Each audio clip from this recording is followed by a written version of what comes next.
For over 50 years, people have come to see the Sharks play. Talent, skill, speed, intelligence, elite-level athleticism. That's not these guys. Biased, one-eyed, opinionated. More often wrong than right. They make up for their complete lack of talent with pure dribble, gibberish, and enthusiasm.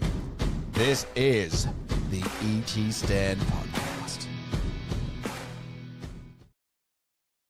Welcome to the ET Stand, the Cronulla Sharks fans podcast that lets its talking to the football. As I hit the music in the background, let's sing the song now. Jimmy Munro is joining us all the way from Amsterdam. We are live right now on YouTube and Facebook. Get your comments into the comments, and if you'd like to join the show and have your say, you can do that. The link is in the somewhere in the comments there. We've got a few comments coming in already, don't we, Jimmy? A few Sharks fans wanting to get into this one. So yeah, join the show, have your say. Who was your man of the match? What were the key moments? Give us your thoughts, feelings, moments. Are we back? Are we not back? How are we feeling about it? The debrief is brought to you by Solve Accounting, our mates Bloxham and Phil, legends. Oh, that's Chris Bloxham. Jimmy, you remember Chris Bloxham, one of the great Shire characters that used to play for the Cronulla Seagulls with us? Oh, yeah. Just a friends affair here. All right, Jimmy's joining us. Mate, what did you make? How are you feeling about that match? What do you think? Well, it's great the podcast have brought Atkinson back in again. I'm sure everyone's delighted about that for me. Look, I thought it was a game of two halves, right? As the cliche goes. The first half, the conditions were horrendous, but it was like the Sharks were playing dry weather football and the Cowboys were playing in the wet. Our completion rate was excellent. I think it was something like 93%. The Cowboys were awful. I think they only completed something like 43%. We had a huge amount of possession. And it was really a clinical display from the Sharks. It was quite impressive, actually. But it was a classic game of Sharks. We just put the cue in the rack at halftime. And they never looked like losing, but I think the second half, for and against is really important at the moment. It was a bit disappointing to lose 12-6 in the second half.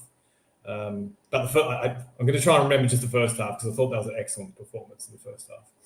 Well, first half was certainly excellent. So we'll go through all those key moments and all those key elements from it. But look, we've talked about a few things. One thing I did like that I did like the first try and how Brayley kicked it. Yes. And so we've been saying, it'd be great if Brayley had a bit of a kicking game in him. And so I thought that was just a terrific way for us to start. And you just knew that the Sharks were certainly going to be on right from the start with Brayley kicking it, didn't you, Jimmy? Well, it was also great to see how we were inside the opposition's 20 and we actually scored. Unlike let's try and forget about last week's game. But so it was a really good start and it was a lovely kick from Brayley. He's done it a couple of times the last few weeks and to open the scoring for Trindle was a good start. Is all forgiven. Our 2.0, a regular dial-in contributor, an absolute legend, actually sat next to 2.0 in the ET stand today. And we'll talk about the Sharks fans down there. If anyone's getting back from the match, did you get down there at the match? Where did you sit? What did you think? Thought the Sharks dealt with it pretty well. But yeah, we were just sitting there thinking that's what we've been thinking for a while is if the Sharks could score 30 points was 2.0's comment. The Sharks could score 30 points, all is forgiven. Is all forgiven for that attack, Jimmy? Is that enough? Well, I think in the first half, yes. I thought we looked very dangerous. We were clinical. I think the forwards, Vanilla Blake was absolutely amazing in the first half. The whole game, really. And just we seemed to just in the conditions how we held the ball. It was really impressive. I think we were composed. I think Trindle was a bit more dominant in the first half as well. I thought he played reasonably well in the first half. And it was a good, really lovely try that Ronaldo scored off from the tap on from Kennedy. You and I were talking earlier. Did it come off his head or did he tap it on? I thought he tapped it on. That was a lovely try. Can people in the comments let us know? Was that off his head? Because I looked to me live on the ET stand, watching from my not so good vantage points at time that it was off the head. But let us know. Those two Ronaldo tries were pretty good though. I like the Talakai hands for Ronaldo as well. Yes. And then Ronaldo just getting that try in was. It's pretty good to see Ronnie back in the tries because he's not been back in the tries and has been a little bit quiet. All right, let's go through. Well, let's look up Stuart Campbell's comment here. I'm not sure the Stuart in the comments says, I'm not sure the media in Sydney Queensland papers printed Darren Lockyer's team in the hunt for the top 4. Complete dribble writing up all the Queensland teams, but omitting the Sharks with the best draw of all the teams. So after that win, Jimmy, do we have a look in at the top 4? The Penrith game yesterday really annoyed me, didn't it? Because we would have jumped the Panthers today had they not had that amazing player Cleary to close out the game for them. I think we are a good chance of jumping the Warriors, whether not for the top 4 necessarily. Penrith, though, they have a couple of tough games. They play Melbourne. They also play, they play a couple of the top 4 teams. So it's quite possible that Penrith will drop off. Broncos, I think they have another bye. Do they? I'm not sure, but I think they have a couple of tough games. If we win all our games, even if we win all of them except for the Bulldogs. It's going to be. We might be in with a chance. It depends how. If we win all our games, I think we'll be a red hot shot of the top 4 now. But we need to get our for and against up as well, because our problem is that when we're the for and against now teams, with the Broncos is we're miles off the Broncos, so the for and against is irrelevant. We're not going to catch any of them. Maybe we might be able to catch the Warriors. Yeah, and we're 3 points behind them in for and against before today. And so after today, that'll put us ahead of them. So we will be ahead of the Warriors, but we're not catching any of the other guys. So not the for and against, no. So I think, Jimmy, you can save yourself from looking at webjet.com.au to work out whether you are catching flights back to Australia. But let's keep going through it. The eclectic skeptic in the comments saying, good win for the boys, positive draw for us. If we can still keep winning, still make the top 4, agreeing with that. Pete Bissett, we said this in the preamble before the show, didn't we, Jimmy? Just need to play 80 minutes. Great first half. Have a great show, boys. Yeah, thanks, Pete. Hopefully. Why is it? It's not just this iteration of the Sharks either, Jimmy. The Sharks have never been good at playing 80 minutes. They're just not great. Excluding 2016, yeah, that's very true, obviously. Except for that one time, exactly. Yeah, that one time. I mean, the first half, it really was perfect football for the conditions. We held the ball. We made very little mistakes.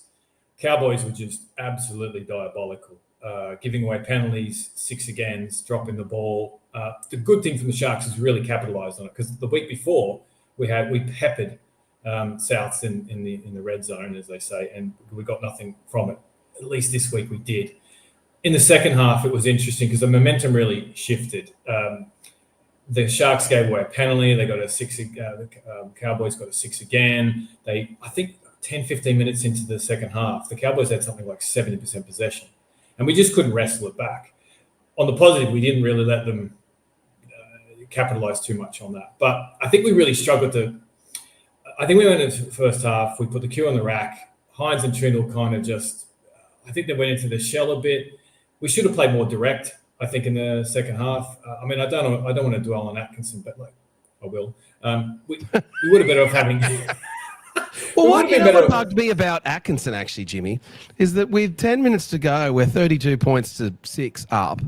Yeah. 15 minutes to go, and they take Atkinson off. So why bother taking him off? You've got a chance to actually leave him on and give him more time to give us a chance to actually work out, well, how could we use Atkinson? So that was frustrating. Yeah. And there was that bit in the second half where I think it's Fanua Blake passed to Atkinson. He threw a forward pass to Nickera, and it was just clunky. I think we would have been better just going hard and straight. The conditions weren't perfect. But yeah, we struggled to get the momentum back, and I think it's because we should just be more direct, and I don't think Atkinson was the answer for that. And again, we tried to run direct though, Jimmy. So he ran direct, and so when he came on, he took his first hit up, and then he immediately wanted to take a second hit up. But he also just doesn't have the strength and size to get the quick play the ball compared to a fresh Toby Rudolph or a Fanua Blake or Oregon Kafusi. So if he's just going to be running, Peru would have been much better in that game. Having said all that, Jimmy, I'm going to present a case for why Daniel Atkinson in this match is not such a bad idea. In a match where you're expected to win and you think you're more dominant than the other team, you can carry a interchange back or interchange half, because if you lose a Nico or a Trindle, then it can be absolutely disastrous for you to win from there without that player. And so you can carry Atkinson in the matches where you're expected to win, which is not that often, but this was one you could say, oh, well, in the wet, should we have had an extra forward to not tire our guys out as much? But maybe you want the leg speed. But I didn't mind Atkinson as much this time, but still, he played 15 minutes? Yeah, not more. You know, what can you say? It's the same story every week, right? It is. Frank Koeman in the comments. G'day, Frank. Good to see you, buddy. Says, ref tried to make a game of it in the first 20 of the second half. I thought there was a guy, a lovely guy that walked back to my car with me on the way out of Shark Park. He was just livid about the referees. I don't know, Jimmy, was the refs trying to let him back into the game? Well, it did feel a little bit like there was the old leg up happening, right? So we the ridiculous penalty with Colquhoun being put on report for an alleged hip drop. I mean, it was ridiculous. So the Cowboys got the Cowboys guy went off for that though, didn't he? He did, but it was just one of these things, right? I mean, I was looking at the tackle and it's like, what's that about? And so there was a penalty there, and then I think we conceded another 6 again. It was momentum shifting. I don't know. I was looking at it thinking, here's the square ups, because the penalties and 6 agains in the first half. I mean, I think we had something like 4 or 5. Cowboys had none. We had a couple of 6 agains. Cowboys had none. I think the square up was on. The Sharks just struggled with that, but they defended well. To be fair, the Sharks' defense aimed up when they let the first try in, and then the Cowboys got a little bit of a sniff, and the Sharks, you could see their just body language had shifted. It was like, all right, we've got to just aim up a little bit here, I thought. There's some great scrambling defense. Really good scrambling defense. Yeah, there was one of those sideline covers there on our right-hand side defense was 2016 Grand Final-esque, where they just all charging across. I quite enjoyed that, actually. Now, we've got a question that's come through in the comments here, Jimmy. I think this is a first-time commenter. Grot Lafino is saying, is that Tom Hazelton co-hosting? It's not Tom Hazelton co-hosting Grot Latino, because Tommy played today. What did you make of Tom, Jimmy?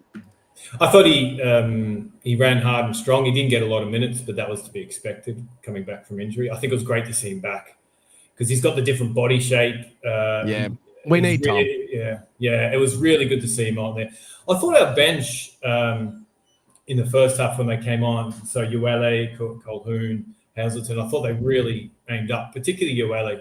I think he is one of his better games. He's had a bad few weeks. Yeah, he ran.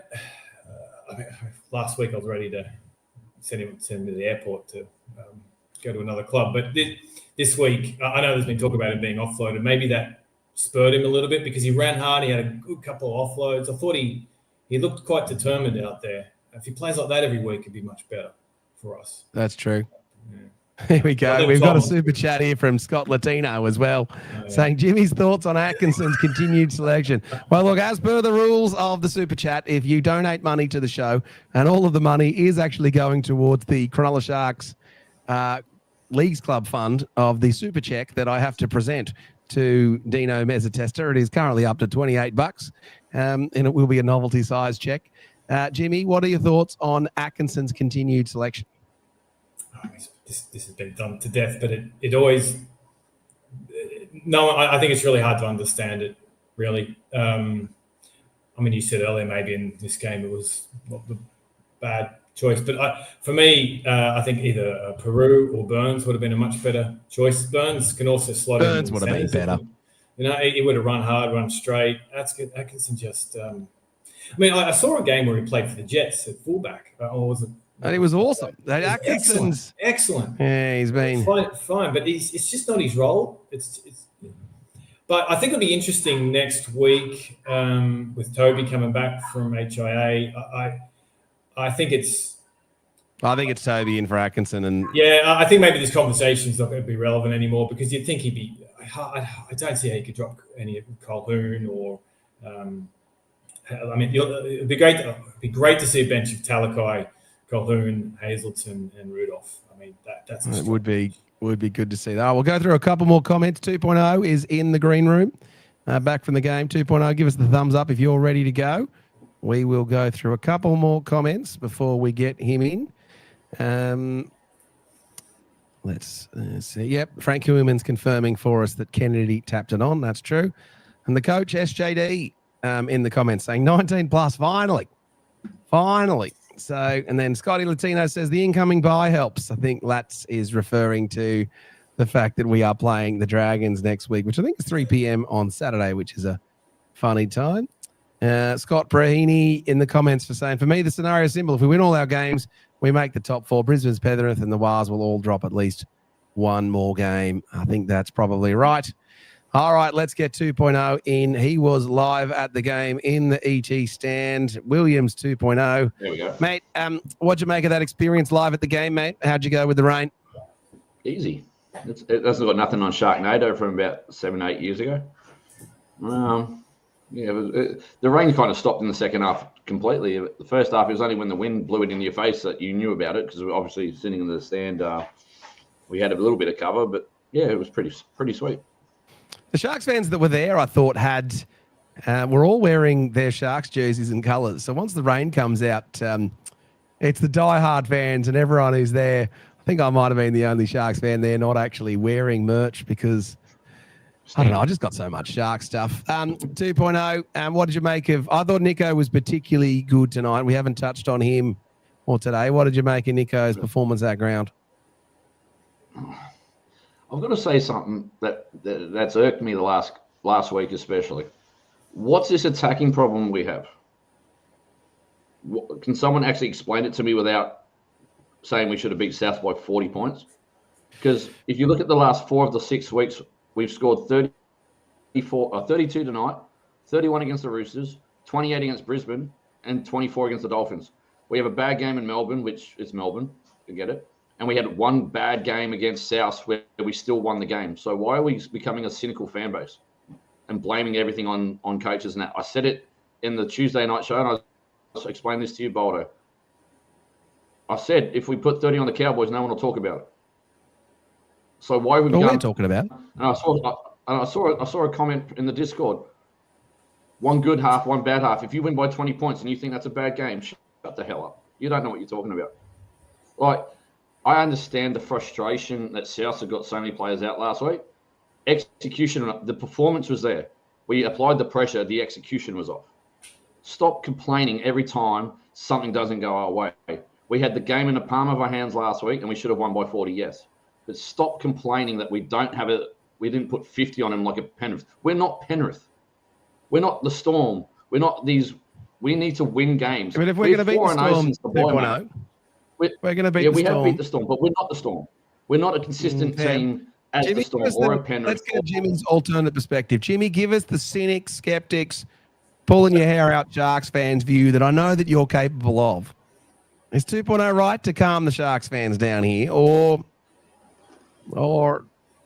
should we? Well, okay. If I give the opposite viewpoint, like you said on that, the really strong teams who are at the business end of the season put the sword to these like the Sharks should put the sword to the Cowboys in the second half, right? We saw the top what teams the Broncos did. We saw what the Broncos did to South, right? That's what we really should have done. I would say, to be fair, we never look like losing this game, never, right? Like we never look like losing it, but we really, I think it's just this point in the second half, we could have made a real statement and gone on with it, and we just didn't. And I think that's the frustration. We lost. I mean, okay, let's talk a bit negative. We lost the second half 12-6 against a team that had a man in the halfback in the bin for 10 minutes. So we factor that we should have won the second half, and we didn't. So that's the negative view on it, I would say. Yeah, but I think you got a good point. 2.0 is that you're like, it's been a better couple of weeks for the Sharks, and I think the Sharks are building, and it is good for us to have some weak matches right now. And the buy-off the week after, I think it's the week after next, and then the last couple of matches, and leading into the Bulldogs match, I think it is well shaped for us, and I think it's better that we've had the tougher draw. 2.0, I'm going to let's move on. Different question for you. Now, Ronaldo's carry on, and he's pushing at the guys, and he's just shithousery, as they would say in the English Premier League podcasting circles. Is Ronaldo playing well enough to be doing those sort of antics? What do you make of it? Do you like it? Well, he scored 3 in the last 2 weeks, so he's starting to come back into form. And you hear Fitzy say he embodies our team. When he's on, and that means usually we're on. If that's what it takes for our team to get fired up a little bit, because we do have a problem of matching teams' intensity. He's the most intense player on our team. And that's kind of sad that a wingers are intense player in the team. We should have a front rower like that or a second rower. I don't have a problem with it, because if he can back it up, which 90% of the time he does, what's the problem? You see Reid Marnie, you see Michael Lennis back in the day. Everyone had a crack at him until he came to Cronulla. Then we loved him. So why are we putting him in a box? Why are we saying he shouldn't be doing it, or he could be doing it, or he shouldn't be doing it? Or who cares? If it fires the team up and it gets the right reaction from his teammates, and that they all say it, he's a pest. He's an absolute pest. But his on-field persona is not who he is off the field. It's all for show, and it's all to get a reaction, and it's all about getting his teammates to fire up a little bit. I got no issue with it, because we need no issue with Ronaldo Mulatalo. Nah, we got to give play us your 3, 2, 1. Did you watch did you manage to watch the press conferences for us at all, or are you rushing back? No, I clicked onto it, and it gave me the Parramatta NRLW's press conference, and I didn't really care for that. So I haven't seen it yet, but listen, I have to watch the game again. But off the back of what I saw live, I'll give 1 point to Nico. I thought he steadied the ship. I thought his King game was really good tonight. Got a try assist as well. 2 points to AFB. I think he was solid all night. And 3 points, I'll give it to my boy Ronnie for winning me Supercoach this week. Absolutely. His first half in particular, strong carries and got a double. So that'll do me for the week. And for any, let's all get down to, I think it's Cogra next week. Sorry. To see what's the Dargans. We've got the Dargans, and then we got the Titans, and then we got the bye. So let's be honest. I've looked at the draw in the next month. We're a sneaky chance of top 4. Sneaky. And I'll say Panthers losing to the Titans would have helped. Yeah. Yeah, but Penrith have also got to play Melbourne in Melbourne. Yeah. And Brisbane have got to play Melbourne. So I think the good news for us with the Panthers versus Melbourne is that the Melbourne Storm are going to want to eliminate the Panthers and keep them out of the top 4. Everybody they are not going to be taking them lightly, and they're going to want to beat them. So that certainly plays to our advantage. All right, if you want to be a legend like 2.0 and click on the link and join the show, you can certainly do that. 2.0. Great to see you as always, mate. You're an absolute legend. We love you having you on the debrief. So thanks for coming in, and we I guess we'll see you post Dragons match next week, legend. Yeah, no worries, boys. Have a good night, eh? See you, buddy. See you, mate. All right, that was 2.0. Building on that Ronaldo double today, Jimmy, here's Ronaldo scoring tries again, because he is now playing with Talakai and the soft hands of Talakai, and their combination's a little bit better. What do you think? I mean, Talakai. Possible. Yeah, I think there's a lot to be said for that. I thought Ronaldo had a great game today. The try we scored, was it his first or second try he scored? It wasn't easy. Like, he had to do a bit of a step to score. He played really well. But being outside Talakai makes a big difference. I think he's just those hands. Yeah. Hero, as much as I wish he was back in the team, not injured, but he's not like Talakai, right? And we see it on the other side, like we see with Ramian. I'm wondering, Ramian passed the ball to Katoa today. That was nice. Well, you know what I've worked out with Jesse Ramian, Jimmy, is that Jesse Ramian thinks he's still playing under 7s. And they pass the ball back, and then it's your turn to run. So he thinks that when he gets the ball, it's his turn to run, and he doesn't have to pass it. So I tell you what else I found funny about Ramian. We love you, Jesse. Is how he changed his jersey at halftime, and how clean his jersey was for the first 20 minutes of the second half. So whereas Ronaldo's jersey was so dirty, it looked like he was taking a jump in some talcum powder or something. Goodness me. I think Kennedy changed his jersey as well. I could be wrong about that. Was it Kennedy? There was someone else changed their jersey. Ramian definitely did. Ramian definitely did. So definitely. All right, a couple more comments here. David McTaggart says no mark in this team.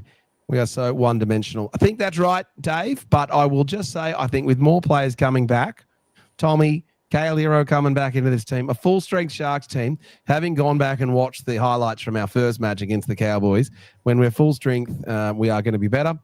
SJD has confirmed for us in the comments here, if you guys are wondering why Acko is still on the bench, because he has compromising blackmail on me, as in me, the coach. G'day, Mike Knight in the comments. Good to see you, buddy. Scotty Latino in the comments says, the Colquhoun penalty was ridiculous. Not even penalty worthy, let alone warranting being placed on report. I didn't see that. What was the commentary's take on that incident, Jimmy? Well, I think initially when they saw it, they weren't necessarily calling it out for it to be a penalty or anything. And then I seem to recall them mentioned it was just a good, strong tackle. And there wasn't much that Colquhoun could have done about it. It wasn't really a proper hip drop. That's what they're saying on the commentary. I think it was one of these classic things. He got injured, so therefore, because he's injured, they've gone back and given it a penalty as a result of it. He didn't get injured. There would never have been a penalty there, obviously. So I think it was a bit of a knee-jerk reaction to that. Well, I can't see Colquhoun having a problem. I mean, well, they didn't sin bin him, just like they should have probably sin bin Tedesco for the injury that he caused last night on the knee to the head. But, you know, that stuff happens. Braden Hamlin-Ueli's best game all year from SJD. Yeah. Finger red #1. So, interestingly, the press has been out talking up how Ueli is being granted permission to talk to other teams. My dear friend Scott Latino, Jimmy, always says that once players are off contract or shopping themselves around, they play better. Is he on notice, Braden Hamlin-Ueli, with the Sharks? He's on a big contract. I mean, he had a really strong first half. I think he had about 6 runs for 51 metres, but they were very impactful. And he had 2, not just that, he was bending the line, but he also got good quality offloads to help really give the Sharks momentum. I thought he played, particularly in the first half, very, very well. If just play like that every week, mate, and you can stay at the club. So, yeah, he's on big bucks though. But yeah, if he played like that every, yeah. Well, I think the problem with Ueli is that's the thing with him and Toby. When they play to their potential, with Oregon Kaufusi playing to their potential with AFB, we're very difficult to beat with the crush play style and the Hazelton off the bench, and even Cam McInnes with the quick play the balls that he can get. We suddenly become pretty tricky to deal with. So actually, the key, I might do a video on the Sharks' keys to success for the rest of the season, 7 points or something. And if I was to do that, you'd have to think that, yeah, Ueli hitting in form will certainly be key to that. Scott Latino in the comments says, in terms of team selections, Hiroti to centre, Talakai back to the bench for mine. Don't know if that's the right answer, Lats. Saying that Ueli should drop off. Not if he plays like that. Stuart Campbell in the comments says it's a missed opportunity, that's all. I don't know what that's in response to. The Hiroti one, I got it when I was listening to the podcast during the week, and Lats mentioned that. I thought that's not a bad idea, but I think to be fair to Fitz after tonight, I'm like, no. Like Talakai, he really got us out of trouble in the centres there when we were pinned out. Like he made some good, strong, hard runs. I think he ran something like 160 odd metres, but we really hard. He did the hard work. I mean, you could argue, yeah, he could come off the bench and do that, but I think we need a barnstorming centre. Like Ero, if he was there, he would make that kind of yardage. Hiroti, I don't think would be quite as effective in terms of the meterage. So I think you got to leave him. I think you got to leave Talakai there until Ero's back. I think that's probably right. Mark Inskips in the comments saying, Jimmy is like a lane. Jimmy can jump. That's some sort of in-joke there, Jimmy. I don't quite get that one. All right, Mark, good call. Jimmy can jump. I think that was in reference to you, me making you be the cynic, which is a bit unfair on you because I just forced you to be the bad cop. So, but yeah, here we go. Stuart Campbell saying Storm haven't been as clinical this year. It's a real open run to the premiership, and any of the top 8 teams could just put 4 wins together to win the comp. I think that's certainly true, isn't it? Let's just think about that. The Raiders dropped points against the Dragons last night. I don't think the Bulldogs forwards are big enough. The Warriors have got too many injuries. Panthers. Penrith. Yeah. Penrith yesterday just showed. I was thinking about that game and I thought, what if the Sharks were in that position? So they had a 20-point lead and they got run down, unlike the Sharks, for that to happen to them. And would the Sharks have the resolve to do what the Panthers did? I mean, okay, Cleary's something else to click that 2-point field goal. But yeah, the Titans blew it though. They had a penalty kick 3 minutes to go and up by 2 points, and they didn't take it. And if you listen to this podcast, I always say take the 2. And in the age of the 2-point field goal, the difference between 2 and 4 is now actually more pronounced. That was a big blunder for the Titans. But yeah, they just ran out of gas, the Titans, didn't they? Yeah, it's also a worry for us because the Titans are coming into form, right? They're pushing teams a lot now, and we play them, 2 weeks from now, 3 weeks from now? 2 weeks from now. So, yeah, I mean, we should win, but... Perfectly set up. SJD in the comments says, if 2.0 hates whining Sharks fans, he must hate the Sharks Forever Forum. The Sharks Forever Forum's all right. Jimmy, do you ever go on the Sharks Forever? Or I don't post, but I look at it. So, I mean, you're a lurker? Yeah, I'm a lurker. I don't ever post. Yeah, nothing wrong with being a lurker. Stuart's confirmed for us in the comments that AFB got man of the match. They just announced it on TV. So I thought he was pretty good for Noah Blake. He's had a bad couple of weeks, the last couple of weeks, though, hasn't he? So it was nice to First see half, him. he was epic. He ran 13 runs for 127 metres. I mean, fantastic in the first half. Absolutely fantastic. Yeah. At the end, with 32-6 up, I wouldn't have put him back on. I would have left Atkinson on there we know that Atkinson's play the ball speed is just so slow, so you could just leave Atkinson on and just slow the match down, couldn't you? Stuart Campbell says Wilton had a great game, and he had one job, and there was that big hit that Wilton did too, wasn't it? Who was that on Dearden? I think it was on Dearden. Yeah, he was smashing blokes. I mean, his defence has been really good, really good. He didn't make a lot of meters, only about 70 odd meters, but that wasn't his job for tonight. It was just smashing blokes, and he did that particularly well. I would say on the other side, we're a bit worried about Trindle and Nicker. They're missing a few too many tackles. I think between them, they missed quite a number of tackles. I think Nicker has been missing a few tackles recently. He's been missing a few. Yeah. I think Trindle missed 7 tackles or something this game, so it's not ideal. But also Nicker. That's true. Frank Kerman says, Qatar underrated, love Ronnie. No, can't disagree with that. G'day, Harley. Good to see you there in the comments. We won the game and great game. Brad Lewis, let's go through this one. I think this is a good comment. Paul Kent was spot on earlier in the week when he said referees this year have been managing teams back into the games to keep it close. Adam G started the first 10 minutes of the second half with, I'm going to feel like Brad Lewis is saying, with the whistle in his mouth, and then goes with 2 penalties and 4 set restarts in the Cows for his first try. They had 75% of the ball in the first 20 of the second half. Only thing is they weren't good enough for a comeback. Now, let's just think of the psychology here, Jimmy. If you were a referee and it was 24, 26-0 or whatever it was at halftime, you can see how the unconscious bias would come into your thinking there.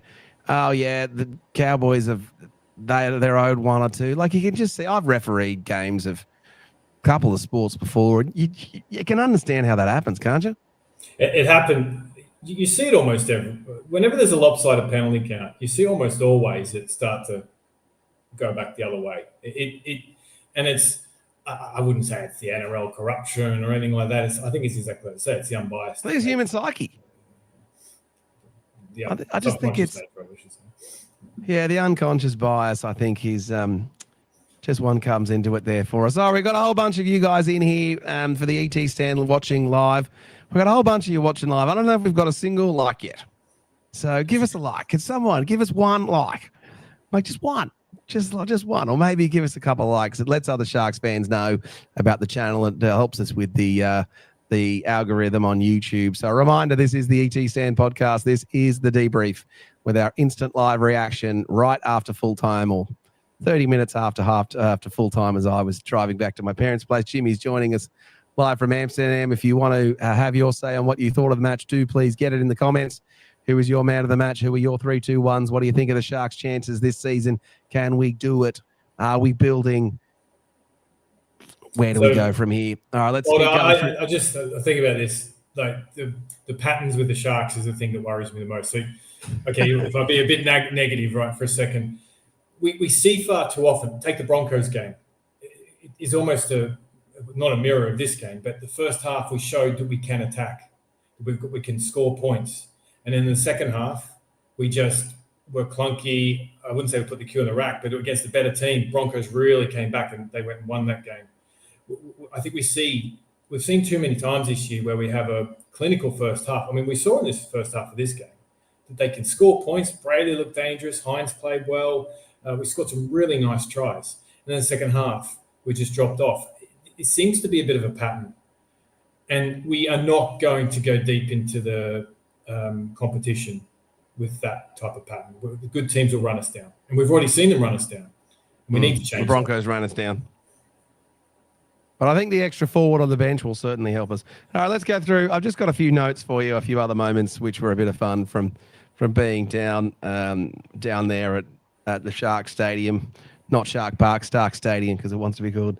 Had a fun moment with my dear friend Matty Williams on the Instagram channel. And also, Matty was down there with a sham wow. Remember those sham wows, Jimmy, where you used to like dry up the stuff? That was that was quite fun. I tell you what was really good in the ET stand tonight. Maybe the rest of the fans didn't like it, but the Mindspec Parts cheerleaders were dancing in front of the ET stand. It was bloody absolutely hilarious. And so it was so good fun. I'd forgotten how good the cheerleaders actually are, Ellie and the Mindspec cheerleaders. I guess you don't really see that on the TV, but that was a good spectacle. Did you see that ET won a prize at halftime, Jimmy? Did you see that? No, ET got an award from the NRL. I'm not exactly sure what that award was because I was too busy doing the Instagram halftime commentary. But if someone can put that in the comments, what did ET get? Now here's the other one that I've worked out. I reckon Mark Noakes, our trainer, Jimmy, is looking a hell of a lot fitter. Okay. I reckon he's looking fitter. Watch out for that in the next match. He's certainly looking fitter. Other than that, here's one for you. Blake Brayley led them out at halftime, not Nico Hines. Is that something? Is Blake Brayley ahead of Nico on the captaincy list now? I would have Brayley as captain over Hines. I think you don't. I think just let Hines play halfback. We don't need him to be captain. I think Brayley would make a very good captain. Yeah, I think Brayley, and he is an 80-minute player. Well, also with Brayley, you can see he was given a bit of there was a bit of niggle between him and is it Robson, the Cowboys? Yeah, there would be. Yeah, you could see it on TV. There was a real niggle. I think Brayley really had a point to prove because he should have been the origin hooker. That's what happens. You've got that idiot as a coach for New South Wales. Yeah, Laurie Daly's not the greatest coach for the New South Wales Blues, is he? All right, a couple of comments here. Cecil in the comments says, last week, Dow, this week, adequate building into a massive derby next week as we push into the Final Four. Scott Brahini in the comments, still yet to keep a team to single digits this year. Whenever we look like we will, we concede in the last few minutes. The match was over, though. It didn't really matter. And then Matt Leeds just confirms for us the draw. So the Broncos have the Storm twice. The Panthers have Storm, Raiders, Bulldogs 3 weeks in a row. And then Warriors have an easier run in, but are not winning these games they should have won. So we are a great chance of the top four. If we could jag a top four spot, that would mean we'd also be in pretty good form. So you'd have to think, that's what we'll be gunning for. All right, mate, is there anything from the match that we missed before I get your 3-2-1s? No, I think we've covered most of the points. Again, it's really good first half. The only other point I'd say is I think we should have been up 30 points in the first half. I think we're getting we talk about a lack of attack. I think we're getting a bit too carried away in the first half with Hines. I think it was on the first or second tackle. Kick it for Sione Katoa. Yeah. That would have been brilliant, though. I know. It's such a shame that would have been good. Didn't come off because that would have been the icing on the cake. And I mean, the game would have been well and dusted by then. But it was, I guess, I'm in two minds. As we wanted to see a bit of razzle-dazzle, and there it was. Yeah, but I don't know if it was the right play or not. It could have been brilliant. Maybe Katoa should have caught it, to be fair. But it was a good kick as well. I thought Hines kicked really well today. I mean, he found the I thought Hines was terrific today, so I'll give my 3-2-1s in a minute. All right, give us your do you think you can do it backwards and go 1, 2 and then 3 for your man of the match, or have you got to go who you thought was the best? No, I probably will. I'll give Hines 1 point. I thought he controlled the game well. I thought he kicked really well. His goal kicking was excellent as well. We didn't talk about that, but he kicked a couple of really nice goals. That sideline one was good.